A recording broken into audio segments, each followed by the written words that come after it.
രണ്ട് കൂട്ടുകാരെ തമ്മിൽ സംസാരിക്കുകയാണ്. നിന്നെപ്പറ്റി പറഞ്ഞ് കേട്ട ഒരു വാക്ക് ഒരിക്കലും പ്രതീക്ഷയില്ല. കൂടെ എന്നവൻ അങ്ങനെ പറയുക.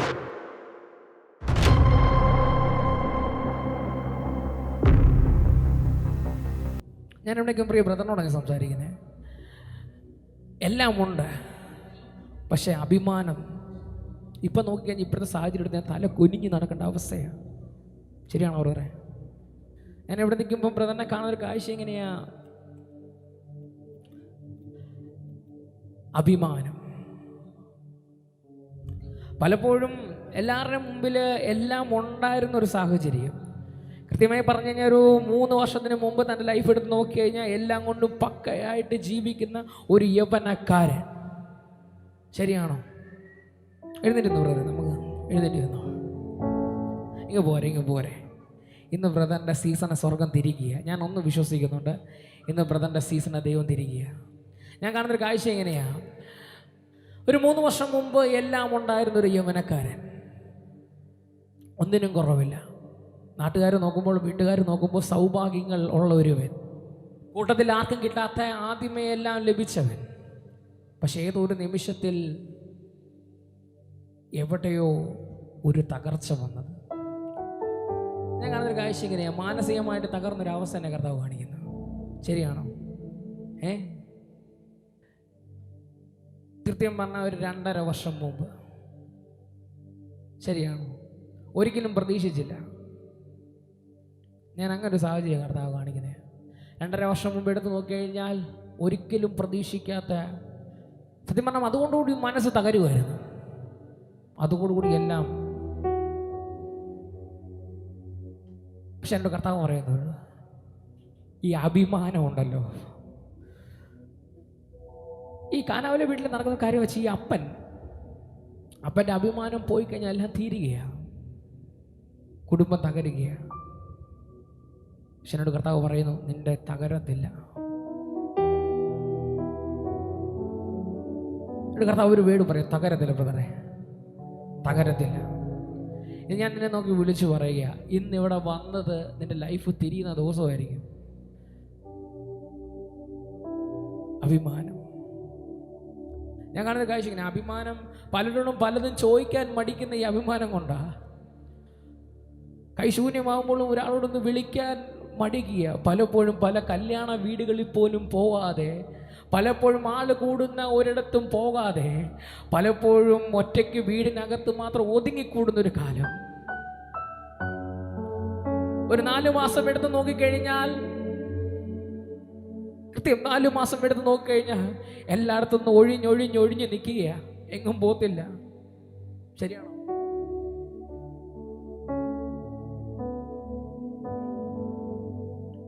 എന്നോട് കർത്താവ് പറയും, നിന്നെ തിരിയും കേട്ടോ. ഞാൻ കാണുന്ന കാഴ്ച എങ്ങനെയാ? 2 കൂട്ടുകാരെ തമ്മിൽ സംസാരിക്കുകയാണ്. നിന്നെപ്പറ്റി പറഞ്ഞ് കേട്ട ഒരു വാക്ക് മനസ്സ് തകർത്ത് കളഞ്ഞു. ഒരിക്കലും പ്രതീക്ഷയില്ല കൂടെ എന്നവൻ അങ്ങനെ പറയുമെന്ന്. ശരിയാണോ?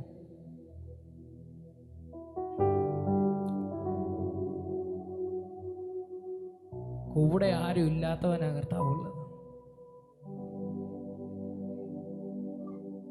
കൂടെ ആരും ഇല്ലാത്തവൻ എൻ്റെ കർത്താവുള്ളത്. ആരും ഇല്ലാത്തവനാ കർത്താവുള്ളതേ. ആരും ഇല്ലാത്തവനാ.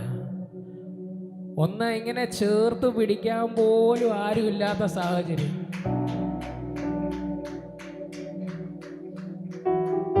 ഒരു കർത്താവ് അങ്ങനെ പറയുക, നിന്നെ ചേർത്ത് പിടിക്കാൻ ആരും ഇല്ലെങ്കിൽ നിന്നെ മാറോട് ചേർക്കാൻ ഒരുവനുണ്ട്. വേറെ ആരും കർത്താവായ യേശു. നിന്നെ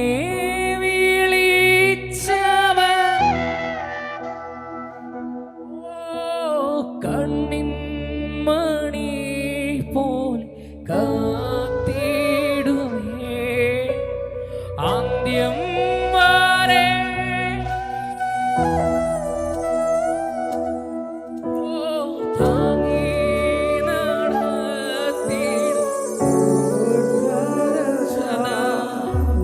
നിന്നെ വിളിച്ചവ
നിനക്ക് വേണ്ടി കർത്താവുണ്ട്, നിനക്ക് വേണ്ടി കർത്താവുണ്ട്.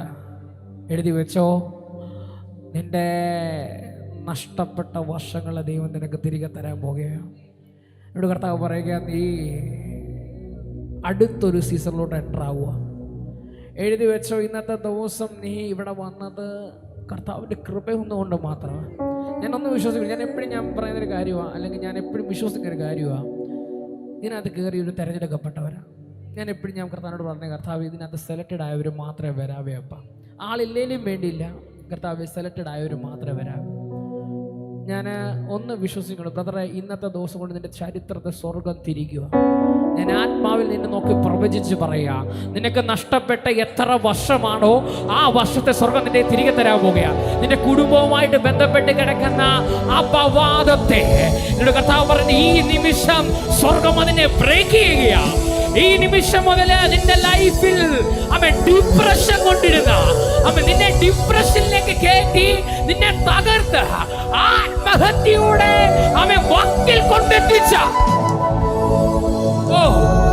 കൃത്യമായി പറഞ്ഞ കഴിഞ്ഞ വെള്ളിയാഴ്ച രാത്രി നീ ചിന്തിച്ചതാ ഈ ലോകത്തിൽ നിന്ന് എല്ലാം കളഞ്ഞേക്കാം, പാനി കെട്ടി തൂങ്ങി ചത്തേക്കാന്ന്. ശരിയാണോ ബ്രദറെ? ശരിയാണ്. എന്നോട് കർത്താവ് പറഞ്ഞ കാര്യം, നിന്നെ അങ്ങനെ കൊല്ലാൻ വേണ്ടി അല്ലല്ലോ കർത്താവ് വിളിച്ചത്, നിന്നെ അങ്ങനെ കളയാൻ വേണ്ടി അല്ലല്ലോ കർത്താവ് വിളിച്ചത്, നിന്റെ മേ കിടക്കുന്ന വാഗ്ദത്തം ഇങ്ങനെ അല്ലല്ലോ. നിന്നെ മാനിക്കുമെന്നല്ലേ കർത്താവ് പറഞ്ഞത്, നിന്നെ അനുഗ്രഹിക്കുമെന്നല്ലേ കർത്താവ് പറഞ്ഞത്, നീ വീണ്ടെടുത്തു നിന്നെ പൊക്കി എടുക്കുമെന്നല്ലേ അപ്പം പറഞ്ഞത്.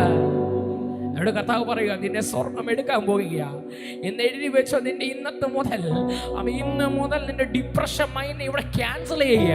സ്വർഗപിതാവേ, ഞങ്ങൾ ഒരുമിച്ച് പ്രാർത്ഥിക്കുന്നു. സമയം ഒന്നായി ഒന്ന് പ്രാർത്ഥിച്ചാട്ടെ. പുത്രനായ യേശുക്രിസ്തുവിന്റെ അധികാരമുള്ള നാമത്തിൽ കർത്താവ് ഇവന്റെ മേൽ കിടക്കുന്ന സകല ഡിപ്രഷനുകളെയും ഇവന്റെ മുമ്പിൽ കിടക്കുന്ന സകല പോരാട്ടങ്ങളെയും ഇവനെ ബന്ധിച്ചതെന്തോ പിതാവിന്റെയും പുത്രന്റെയും പരിശുദ്ധാത്മാവിന്റെ നാമത്തിൽ ഇപ്പോൾ ഞാൻ ബ്രേക്ക് ചെയ്യുകയാണ്. ഇവരുടെ തലമുറകൾക്ക് വന്ന മുമ്പ് കിടക്കുന്ന ഏത് തന്നെയുള്ള ശാപങ്ങളായാലും ഏത് തന്നെയുള്ള കേഴ്സുകളായാലും ഈ നിമിഷം അത് ബ്രേക്കായി മാറട്ടെ. ബ്രദറെ, എഴുതി വെച്ചോ. എന്നോട് കർത്താവ് പറയുക, ഈ ആഴ്ച കഴിയുന്ന നിനക്കൊരു ജോലിയെ സ്വർഗം നയിക്കും, അതിനുള്ള അടയാളത്തെ സ്വർഗം അയക്കും. ഞാൻ ഇവിടെ എഴുതി വെച്ചോളാം. ഞാൻ പറയുക, ഈ ആഴ്ച കഴിയുന്ന ഇപ്പുറമായിട്ട് നിനക്ക് ജോലിക്കുള്ള ഒരു അടയാളം വരും. എന്നോട് കർത്താവ് പറയുക, നീ കൺഫേം ചെയ്തോ, അതിൽ നീ കയറി പിടിച്ചോ. ഏകദേശം ഒരു 1.5-2 മാസത്തിനുൾപ്പെടെ സ്വർഗം നിനക്ക് പുറത്തോട്ടൊരു വേക്കൻസി ഏർപ്പിക്കും. എന്നെ കർത്താവ് മസ്കറ്റ് എന്നൊരു രാജ്യം കാണിക്കുന്നു. ആ രാജ്യത്തിൽ സ്വർഗം നിന്നെ ഒരു ടെക്നീഷ്യൻ പോലെ എന്തോ ഒരു മേഖലയുമായിട്ട് ബന്ധപ്പെട്ട് സ്വർഗം നിന്നെ അവിടെ കൊണ്ടുപോകും. നിനക്ക് അവിടെ നിന്റെ മേൽ അസാധാരണ സ്വർഗം കാണിക്കും. ഞാൻ ഈ പറഞ്ഞതൊന്നും എന്നെ കഴിവ് കൊണ്ട് പറയുന്നതോ അല്ലെങ്കിൽ ഞാൻ പഠിച്ചു വെച്ചു വന്ന് പറയുന്നതൊന്നുമല്ല. എന്നോട് പറഞ്ഞ കർത്താവാണെങ്കിൽ, എന്നോട് പറഞ്ഞ സ്വർഗമാണെങ്കിൽ ഞാൻ നിന്നെ നോക്കി വിളിച്ചു പറയുക, നീ എഴുതി വെച്ചോ. ഇനി നമ്മൾ കാണുമ്പോൾ നിന്റെ ഈ സങ്കടത്തെ സ്വർഗം മാറ്റും. ഞാനത് വിശ്വസിക്കുന്നു ബ്രദറെ. എന്റെ കർത്താവ് കൂടെയുണ്ട്. ഞാൻ എപ്പോഴും പറഞ്ഞ കാര്യം, ആരുമില്ലെങ്കിൽ കർത്താവ് കൂടെ ഉണ്ട്.